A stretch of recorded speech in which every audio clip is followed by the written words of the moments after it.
Season 12 ರ important and curious contestant ಅಂದ್ರೆ Mallamma. Big boss ನಲ್ಲಿ ಈ ತಾಯಿಯನ್ನು ನೋಡಿದವರಿಗೆ ಯಾರೀಕೆ ಅನ್ನೋ ಕನ್ಫ್ಯೂಸ್ ಇರಬಹುದು. ಆದರೆ ಸೋಷಿಯಲ್ ಮೀಡಿಯಾದಲ್ಲಿರೋ ಎಷ್ಟೋ ಜನಕ್ಕೆ ಈಕೆ ಬಗ್ಗೆ ಗೊತ್ತು. ಉತ್ತರ ಕರ್ನಾಟಕದಲ್ಲಿ ಹುಟ್ಟಿ ಬೆಳೆದ ಮಲ್ಲಮ್ಮ ನಗರದ ಜನ ಎಂದೂ ನೋಡಿರದ ಸಂತೋಷದ ಕ್ಷಣಗಳನ್ನು ಸೆರೆ ಹಿಡಿಯುತ್ತಾರೆ.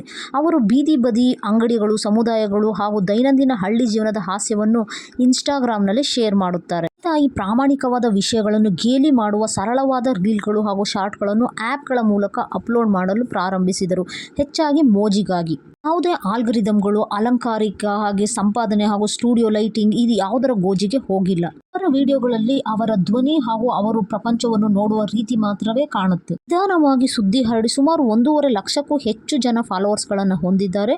ಅವರು ತನ್ನ ಉಪಭಾಷೆಯಲ್ಲಿ ಅಂಗಡಿಯವರನ್ನು ಸಂದರ್ಶಿಸುತ್ತಾರೆ. ಮಲ್ಲಮ್ಮ ಪ್ರೆಸೆಂಟ್ಲಿ ಬೆಂಗಳೂರಿನ ಫ್ಯಾಷನ್ ಡಿಸೈನ್ ಅಂಗಡಿಯಲ್ಲಿ ಕೆಲಸ ಮಾಡುತ್ತಿದ್ದಾರೆ. ಇಬ್ಬರು ಗಂಡು ಮಕ್ಕಳ ತಾಯಿಯಾಗಿ ತಮ್ಮ ಕೆಲಸ ಹಾಗೂ ಸಾಮಾಜಿಕ ಮಾಧ್ಯಮ ಎರಡನ್ನೂ ಸರಿದೂಗಿಸಿಕೊಂಡು ಹೋಗುತ್ತಿದ್ದಾರೆ. ಅವರು ಕೆಲವೊಮ್ಮೆ ಸಮುದಾಯಗಳ ಜಾತ್ರೆಗಳ ಬಗ್ಗೆ ಪೋಸ್ಟ್ ಮಾಡುತ್ತಾರೆ ಮತ್ತು ಕಾಮೆಂಟ್ಗಳ ವಿಭಾಗವು ಅಸಹ್ಯಕರವಾಗಿದ್ದು ಇದರಿಂದ ಬೇಸತ್ತು ಸೋಷಿಯಲ್ ಮೀಡಿಯಾದಿಂದ ಹೊರಗುಳಿಯುವ ಪ್ರಯತ್ನ ಮಾಡಿದ್ದರು. ಆದರೆ ಅವರ ಫಾಲೋವರ್ಸ್ಗಳು ಅವರನ್ನು ಬಿಟ್ಟುಕೊಡದೆ ಅವರನ್ನು ಪ್ರೇರೇಪಿಸಿದ್ದಾರೆ. ತಾಯಿಗೆ ಬಿಗ್ ಬಾಸ್ ನಿಯಮಗಳು ತಿಳಿದಿದೆ ಎಂದು ಕೇಳಿದಾಗ ಈಕೆ ನೇರವಾಗಿ ನಯವಾಗಿ ಇಲ್ಲ ಎಂದಿದ್ದರೆ, ಈಕೆ ಜಗತ್ತನ್ನು ಬಯಸಿದಂತೆ ಅಲ್ಲ, ತಾನು ಜಗತ್ತನ್ನು ನೋಡಿದಂತೆ ಅಲ್ಲೂ ಇರಲಿದ್ದಾರೆ. ಉತ್ತರ ಕರ್ನಾಟಕದ ಜನರ ಸೊಗಡನ್ನು ಅಲ್ಲೂ ತೋರಲಿದ್ದಾರೆ. ಈಕೆಯನ್ನು ಕರೆತಂದ ಬಿಗ್ ಬಾಸ್ಗೆ ಧನ್ಯವಾದಗಳು. ನೋಡೋಣ ಈಕೆ ಅಲ್ಲಿ ಹೇಗೆ ಆಡಲಿದ್ದಾರೆ ಎಂದು.